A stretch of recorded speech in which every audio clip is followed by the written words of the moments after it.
Hello, everybody, and welcome to another episode of Pinstripe Talk. I am your host, Anthony Simeone, and we'll be going over everything going on with the New York Yankees, as always.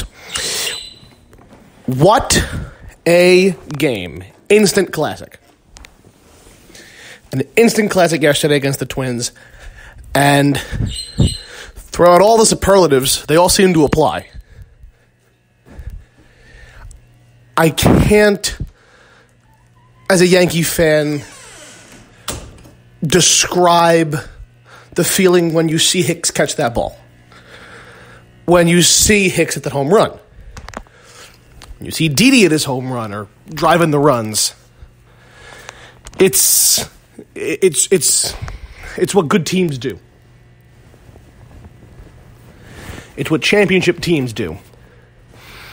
It's a magic that only the best teams have. And while the Twins are a good team, not discrediting them, not discrediting their success atop the American League Central, they're a good team. We are a great team. We lead the American League East by 10 games over, I believe, the Rays now, because they just beat the Red Sox today, and they're tied atop. So I think it's 9.5. 9.5 games atop the AL East.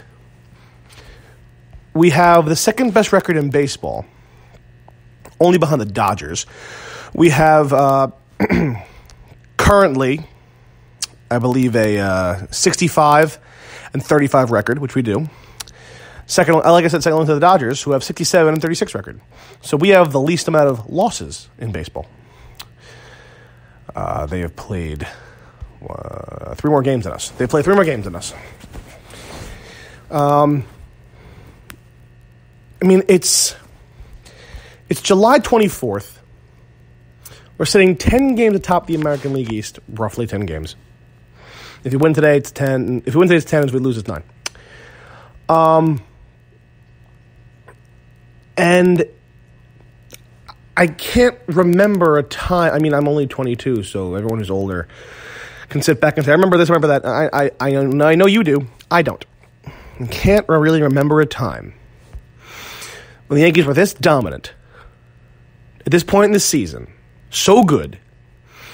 I mean, 2009 was a great year. Obviously, the 90s teams were phenomenal. But it's just been... It's been really fun to watch Yankee baseball. I mean, like that. I mean, while a game like last night's game going to take a few years off your life because of all the stress, but the highs were high, lows were low. The highs are so high. You get 2-out home run from Aaron Hicks, who seems to do that regularly. He did it against the Rays a few times. It's what championship teams do. The Orioles aren't doing that. The Marlins aren't doing that. Tigers and Royals and Pirates, they're not doing that. Yankees are doing that. Every bit of magic the Red Sox had last year now belongs to the Yankees. The Red Sox are 56-47. They currently sit out of the playoff picture. If the season were to end right now, this is how things would all shape up. Yankees are 65-35. They lead the American League East, so they're in the playoffs. The Central will be the Twins at 61-39, and the Astros top their division at 66-38. They played a lot more games than us as well. They've played 4 more games than us, the Astros. And the wild card teams would be the Indians and the Oakland A's. Now, I really kind of discredit teams that are sort of 5 games back, but there's a bit of a jump here, so I'll say 6 at this point. So the other teams that are in it are the Rays at a game out of the playoff picture, at least in the wild card, 10 games back in the East. The Red Sox are 2 games out of the playoff picture for the wild card.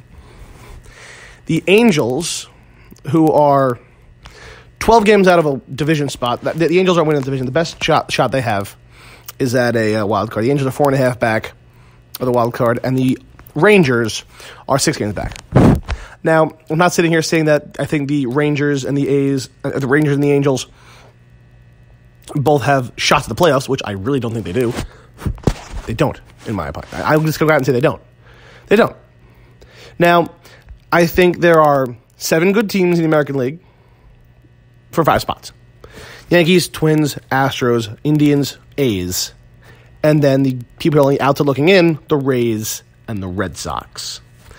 After that, the Tigers, Orioles, Royals, Blue Jays, Mariners, White Sox are definitely out of it, while Texas and the Angels still hang on a little bit, but barring something unforeseen, I think they're out too. In the National League, it's a lot closer, although it's getting to be more separated, but it is a lot closer. Right now, the Braves lead in their division. The Cubs have a slight lead in their division. And the Dodgers, who are running away with the West. Running away with it. They are so far away with that division. It's ridiculous.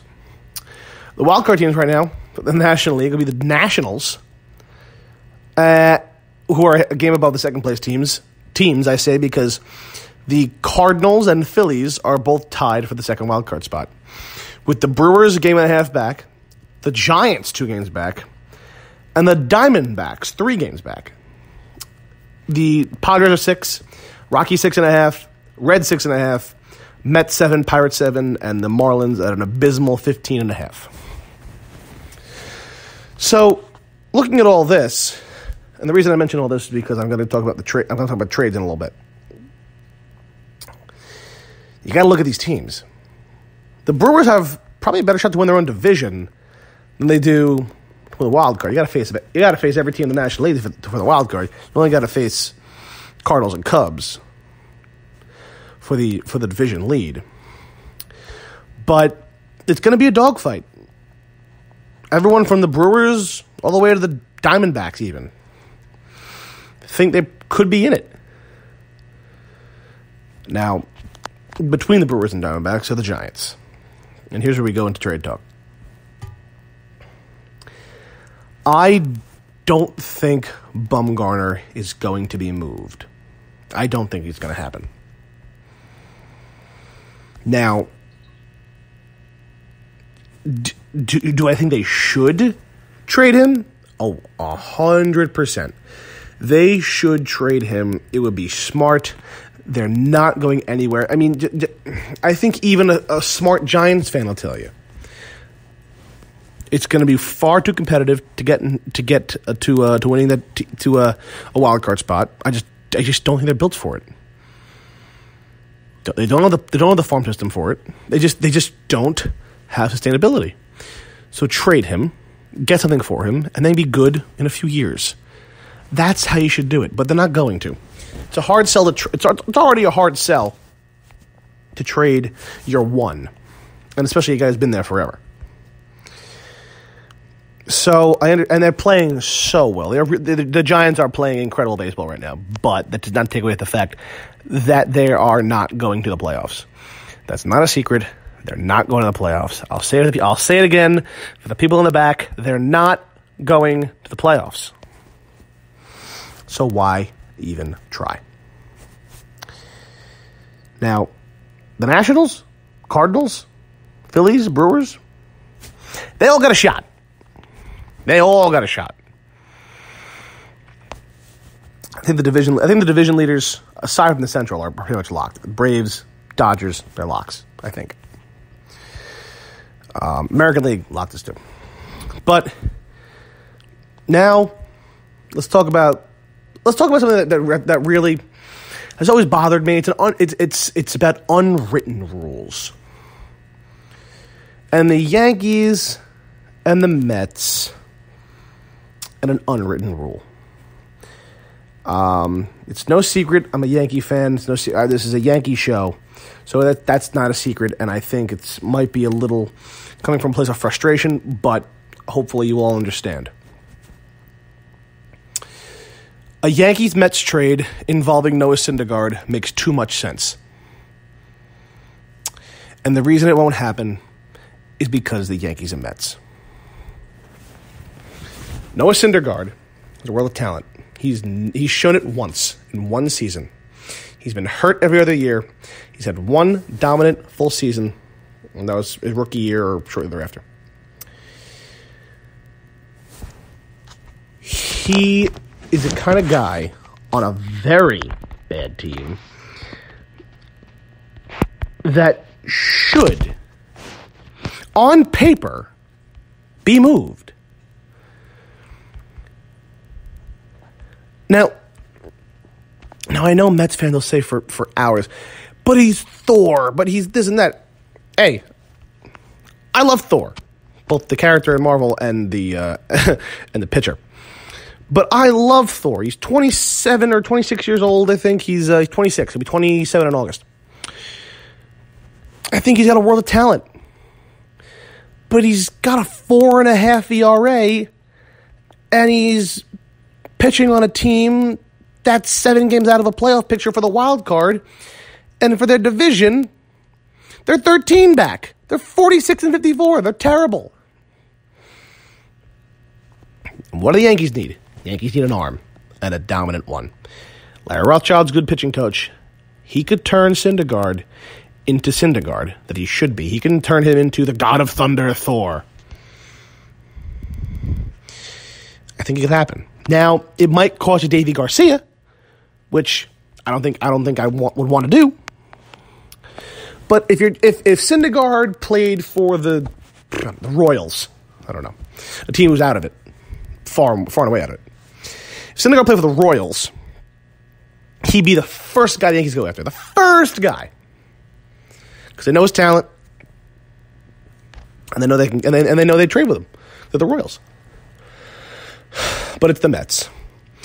And if the Mets don't trade away some of their players this deadline, they're a stupider and more foolish organization than I gave them credit for. Brodie Van Wagenen, in my opinion, actually had a decent offseason. The one place where he really screwed up was the bullpen. And some guys didn't hit. Edwin Diaz did not hit. I think he'll still be good. I think you should keep him. He's very young. But he's just not playing well. Now, does that mean he's not going to play well for the rest of his career? No. But he's not playing well now. So he didn't hit this season. Clearly, Familia didn't hit. Justin Wilson, he's been hurt and also hasn't pitched well. Wilson Ramos has played okay. Cano has been abysmal, not yesterday, notwithstanding with the 3 home runs. Keon Broxton is gone. They DFA'd him. So it's just been it was a disappointing offseason for the Mets. And I'm not sure what they have in the pipeline. So it's not like they have some savior on the way. The best guy the Mets have could say about anything this offseason is the fact that they've let Pete Alonso start at first base, and look what happened. He's turned into an all-star. So Pete Alonso is the best thing the Mets have. I'm not trading him. He's a guy you build around in the coming years. You don't try building around Syndergaard. You don't. I mean, yes, quote-unquote giving up on Noah Syndergaard is kind of a tough pill to swallow. But just look at what he's done and tell me that it's been anything like you expected.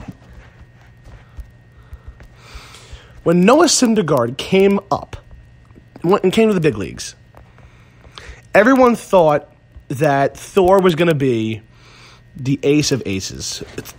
They have such a great team. And yeah, they did. They had a great staff. He really impressed me in 2016. He's 14-9 with a 2.60, 30 starts. Was healthy. Next year, 7 starts. 1 and 2 with a 2.97. Pitched well in the starts, but 7 starts. Next year, he pitched better, 13-4. He had more games, but 25 games. Still hurt, though. 3.03 ERA. This year, guys seem to figure him out. They know the fastball, they know the slider. They know what's coming. So he's 7-4 with a 4.36.